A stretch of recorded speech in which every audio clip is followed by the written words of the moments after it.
Welcome to the Elite Few podcast, where we explore the fabulous, extraordinary world of the people who move the needle of success. Join our host Tiffany and producer Kyle as we dive into the stories and insights of the elite few who are making a difference and pushing the boundaries of what's possible. Let's get started. And now the second part of Gina Bohl's interview on human trafficking. And remembering too that people do not self-identify as human traffic victims. They really don't. Like a victim is not going to sit there and be like, I am a traffic victim. I mean, and so speaking to your safe house, Tiffany, not only do people there's so much that's involved in safe houses, because I did help open one. You have to have medical doctors there to detox from the drugs, because a lot of them have been forcibly put on drugs, or they just start taking it because there's no other way to cope. You have to have the psychologists and psychiatrists there to deal with the mental and emotional trauma that's there. Sometimes it's a domestic abuse issue because it is a partner that's actually trafficking that person. And so you've got all of that nasty mix up that's mixed and meshed in with it. And then you also have to have like the rehabilitation side and what I call the re-entry into society, where they have to learn how to re-enter society as what we would say is a normal person, but somebody that has a job and has a degree and is able to, function and operate. And so the safe houses have to have all those things. And that's why there's not a lot of them here in the United States. Right. And that's what really, a couple things that was even said in the end of the movie, and because the actor comes out and talks about some really specifics about, when it kind of just a flashback to your freeway analogy, you said it's a really wide lane and you've got your lane. Well, some of the lanes that are doing things as well, they don't have enough people. There's not enough cars in that lane to deal with it. Like our drug force right now, 5-to-1. 5 drug force agents to 1 human traffic agent. It's not enough. It needs to be flip-flopped. It does. But also too, it's a heavy toll. I mean, I can't imagine. I hope you have a good therapist, because the stuff you see, you better be able to. Well, I know God's your therapist. But, Gina, you saw a lot that shook you really hard. Yeah. And you were involved with when they did the stings. You're watching them bring out these children that were being raped when they broke in. Yeah, and the thing that you have to remember in all of the situations, is that it is overwhelming if you try to fix all of it. It is just, it's overwhelming. And understanding too, I think having this idea of knowing it's never all going to go away until Jesus comes back, because we live in a fallen world. But we can, in the moment, with the time that we have, do what we can to help who we can. It's that starfish mentality. It's the little boy walking on the beach, picking up the starfish and throwing it back in.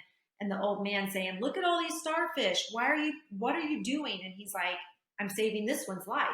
And he's like, but you can't save all of them. And he's like, but I can save this one. And he throws it back into the ocean. And so it is finding that lane and being in it. For a lot of people, they're going to see this movie, or they've already seen this movie. And so they immediately go to that rescue. And that's great, but we are not all Liam Neeson with a very special set of skills. No, we're not special set of skills. That's and right. We're not Tim Ballard. We're not, and we're not those people. Rescue is not the thing. So if that's not it, then what is it? Can you do nonprofit work? Can you write grants? That was actually going to be my next. That was actually going to be my next question. Right. So my next question was going to be, for our listeners who are sitting here feeling hopeless. Now, Tiffany and I, we agreed we weren't going to do this show for another 2 or 3 weeks, but we saw the movie.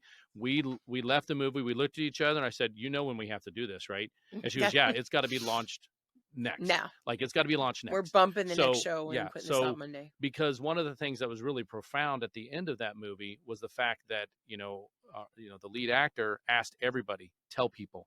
That's the way we start to get people out there. This is the same thing that happened back in when Lincoln freed the slaves. They had people that told stories, that got the word out, that got the movement. He wants this to be a movement. He wants this to be our version of freedom of slavery. Because right now, another thing that was divulged last night in the movie is that we have more slavery right now in this world than we ever did back then when it was legal. There's when more. Slavery was legal. Yeah. Right. So what can you tell our listeners? There are people that don't know how to help and don't know what to do. Tiffany and I are able to bring this information to the world because we put it on the web and we have the technology and stuff like that. So that's how we're trying to help. That's our little lane.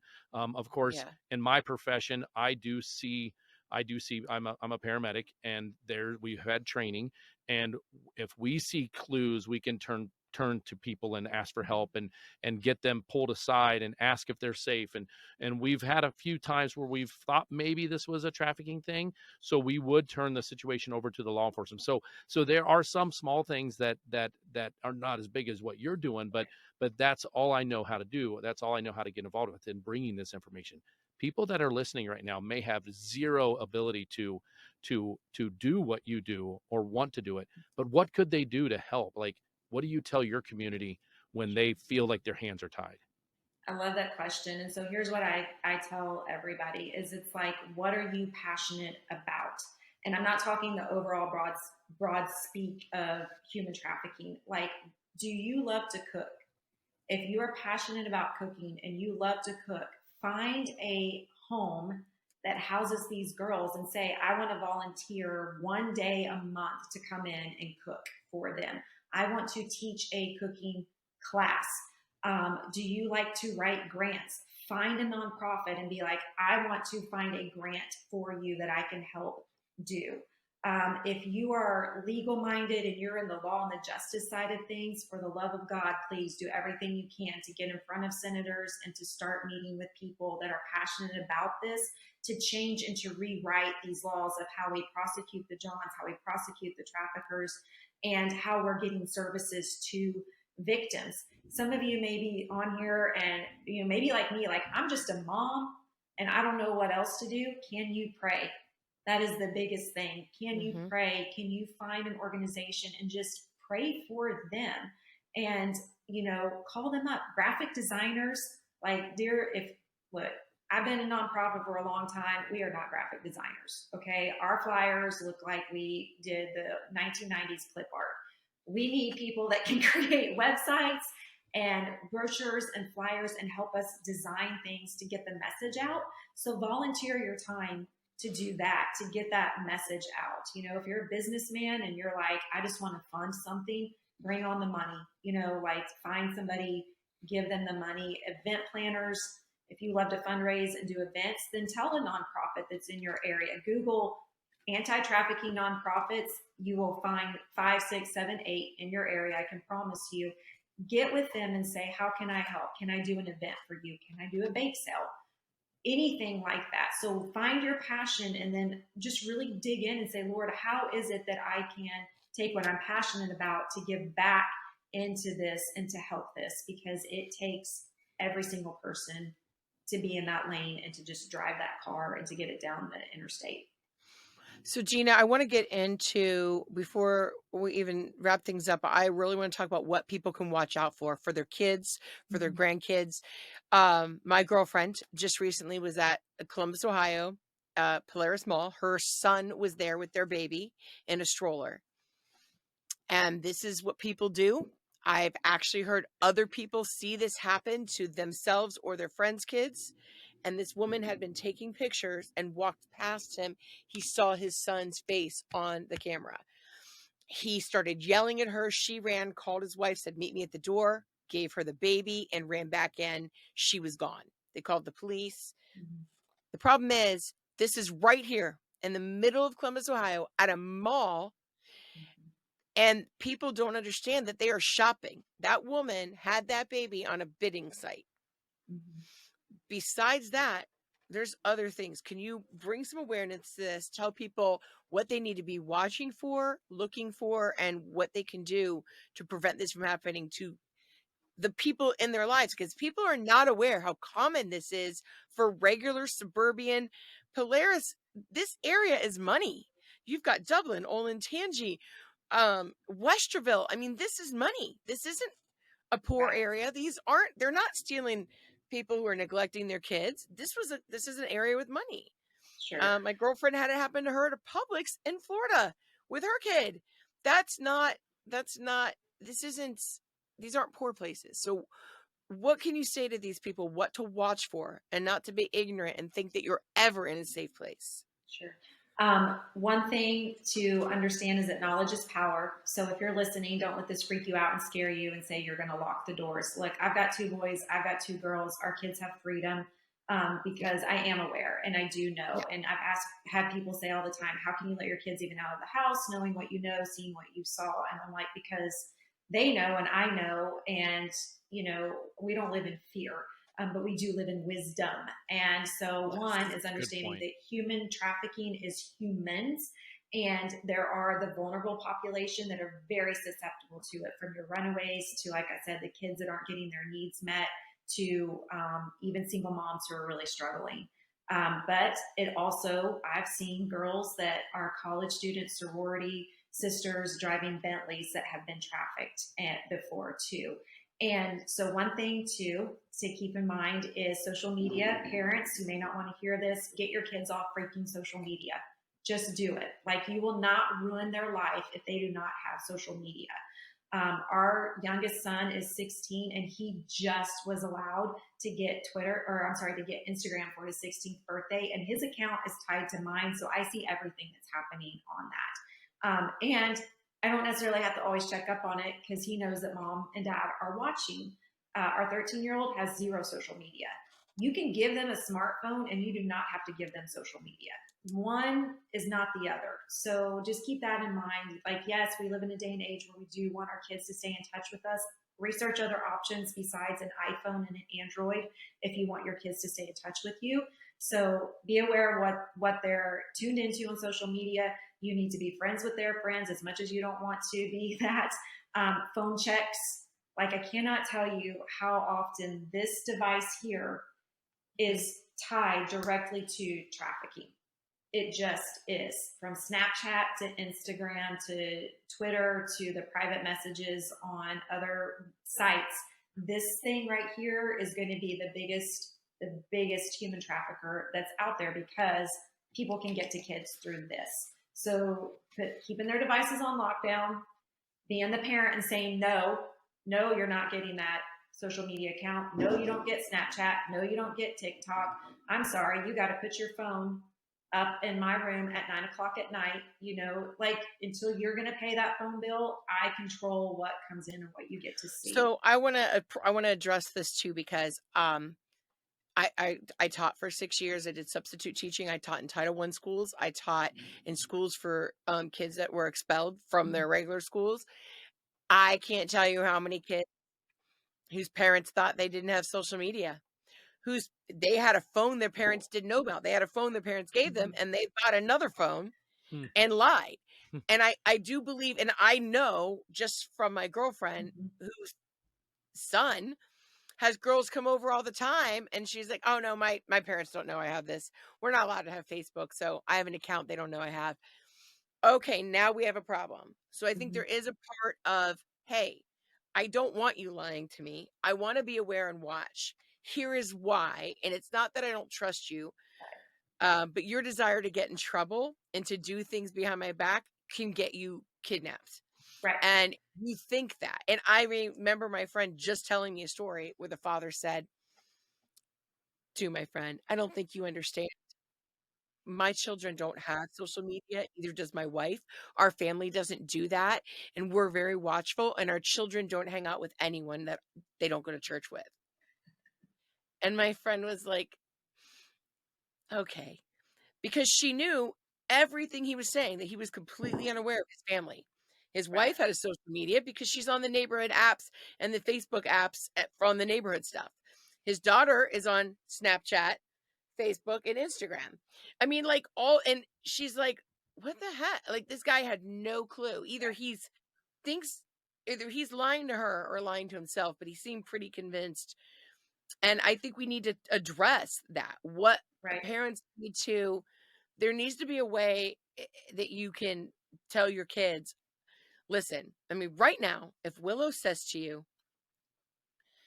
I want this, Mom, and I'm going to get it. Or she's not even going to be that. She would never just come right out. She'd just do it, and not tell you. What can you do as a parent to safeguard your kids when you know there's a chance they could just be lying and you can't watch them to keep them safe? Right, you can't watch them. So here's the thing: is that social media is never going to go away, but there is you as a parent get to control when they get that. So and that's going to be based individually on every kid, because every kid is different, or tell them to be honest with you for a good reason, because they can lie to you and get it without your permission. Sure. And it's also, though, making sure that when you allow them to have it, that they know that there's very clear social media boundaries that are there. Like, they sign a contract with us that says you're not going to DM people that you don't know, and you're going to keep your account set on private, and making sure that your kids know, just like ours, do. Our two older ones, obviously we don't monitor that anymore.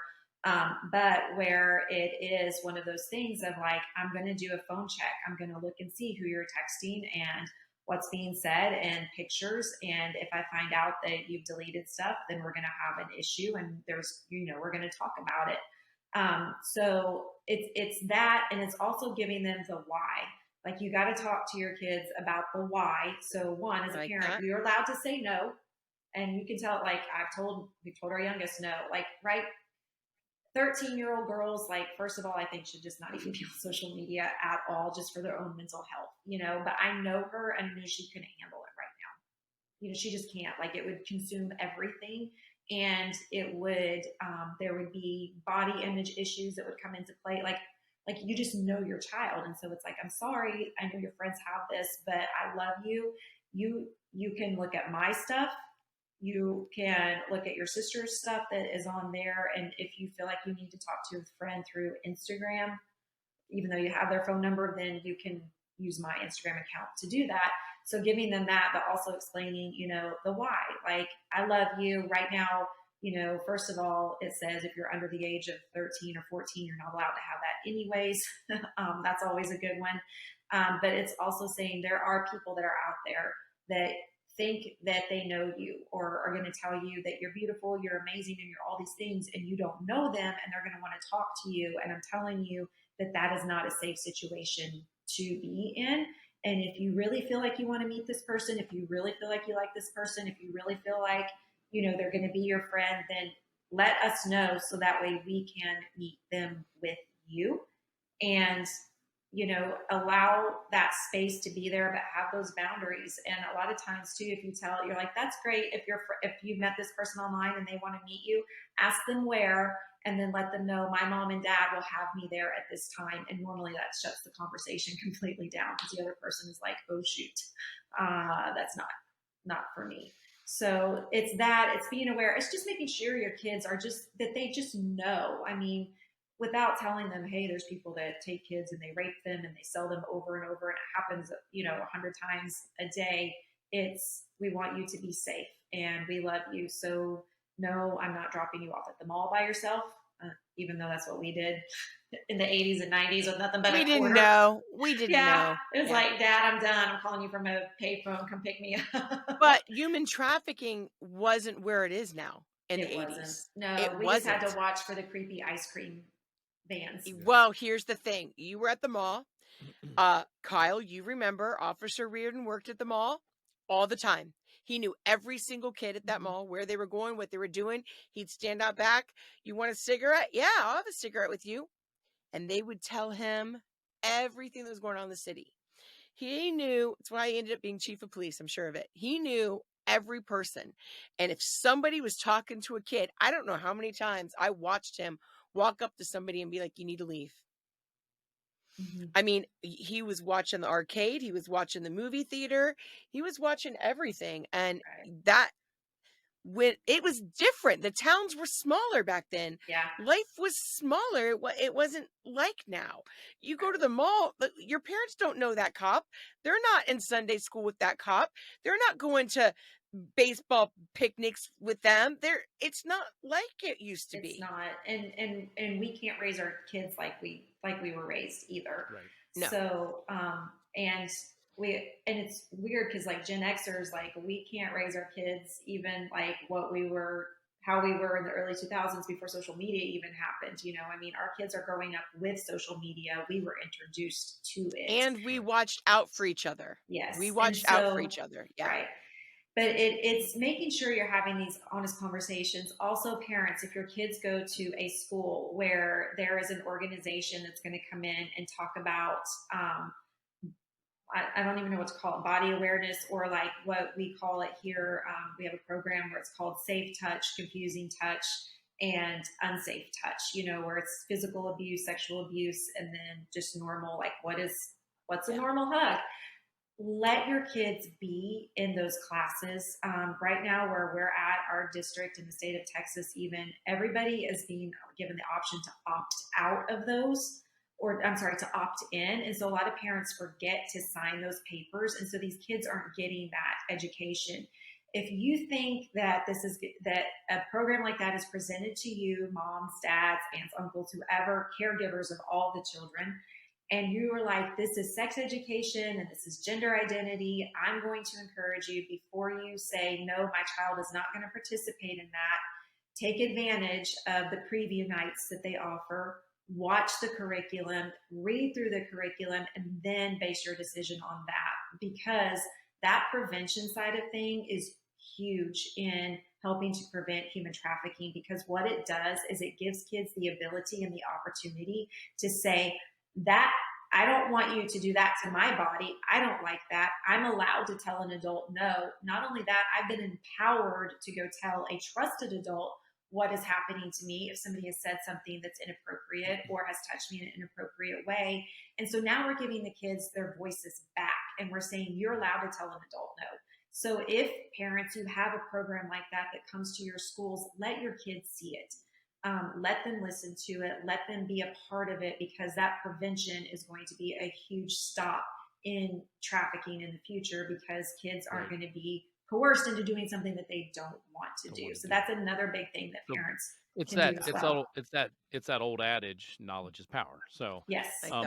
Real quick before we wrap up here, we got a couple of minutes left. Wait a minute, I do want to touch on her at telling people how widespread that baby picturing thing.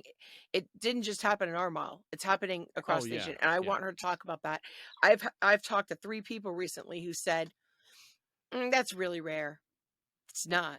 It's not. I have a friend here where it happened, you know, to her as well, and they even followed her out of the parking lot, you know, too. And so it is happening. And so, of course, when your kiddos are that age, it's being very aware of the surroundings around you. It's making sure that you're aware of the people around you. And as a parent, I mean, it's just using that voice to say, don't do that. And again, even if a parent doesn't realize it, but you're there and you recognize it, it's stepping up and saying something for that person, and saying, hey, I don't like that. Letting, you know, the store managers know, the security officers know, like, what you've seen, what you've observed. Again, if you see something, say something.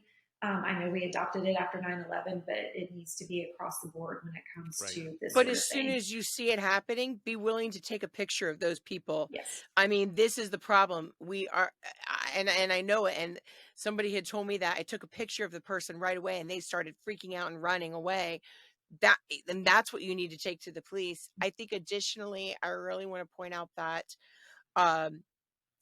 this situation is not being reported on the news. The amount of people being taken, it's people. I've heard this. I've probably heard it 10 times in the last 2 weeks from adults. I mean, people from the age of 40 to 70 telling me, if it was that frequent, if what you're saying is true, it would be on the news every day. Can you please explain, Gina, why this isn't happening? Sure. Well, because I think we have this idea that people are just being snatched up off the streets, and it's more subtle than that. You know, they are being taken, but they're being taken in a way of, it starts out with that slow grooming process, and it's also. Well, I guess I'm referring to the mall, the babies being taken situation. Yes. They get at the hotline. They get about 10 calls a week at that Polaris hotline telling that they almost had their kids snatched, or they did, or the police had to take some, but it's not on the news. It's not on the news. And I don't know, like, I can't speak to why things, because a lot of times I know law enforcement and the news media is like, there can't be a lot of stuff, you know, said about things, you know, even just trafficking cases in general. Like, there's stuff that happened years ago, but it's still ongoing investigation. So I'm not even allowed to talk about it and say, well, I remember when we had this case and this happened and these, people were involved. So if it's not being reported, it doesn't necessarily mean that it's not happening. It's just that I'm sure there's probably that stopgap and that sandbag there, of we can't put everything out there. But I can tell listeners that yes, human trafficking is real. It happens. It happens here in the United States. It happens domestically. And again, if you go to Polaris, you can see where your state ranks on a grading scale as far as how much trafficking takes place there and what your state is doing to combat that. Or if you're an A state, then that means that you got it. You're doing the thing. Ohio, and you're getting Florida. It taken down. If you're a B state, then you're working on things. But if you're a C, D, E, F state, F states aren't even acknowledging it. So Polaris will really help you see where you fit and fall within that, and then it can also point you into some really good myths versus truths when it does come to trafficking as well. And of course, we'll put that information in the description so they can click on it and get right to it if they want to. Absolutely. At least they can educate themselves. That's really kind of what I think this episode is for, is to take that person that may not know everything and educate themselves. And that website is going to be a great website. Thank you for listening to part 2. Please tune in to part 3 of Gina Bohl's informative interview on the global epidemic of human trafficking.